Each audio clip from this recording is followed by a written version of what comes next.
natin na ang responde ngayon, nakikita natin, talagang inaabutan ng pulis ang mga kriminal. Sa Cebu, ganun din ang nangyari. Ngayong araw ng baril, responde ang pulis ng mabilis, inabutan niya ng kriminal. Isang nakakalungkot na balita rin, na insidente rin. Napatay din ng kriminal ang ating pulis. It's never a consolation na napatay din natin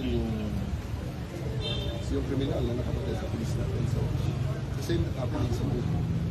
So, well, on your question, we are reviewing our procedures.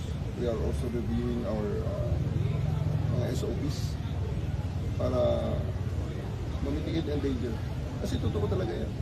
Kaya nga, kung saan tumatakbo palayo ang ibang ang mga mamamayan dahil sa takot, dahil sa may nangyayari na may kriminal na nagdadala, ang pulis ay pasalubong doon sa kriminal na yun, sa kriminal na nangyayari. Yan naman ang gusto natin mangyari. Kasi nga, kaya nga responde. Pero of course, ang danger, laging nandyan. We recognize that. We are going to review our procedures, our equipment, kung makakatulong ba ang additional na armory ng ating mga tauhan or yung SOP on our approach to danger.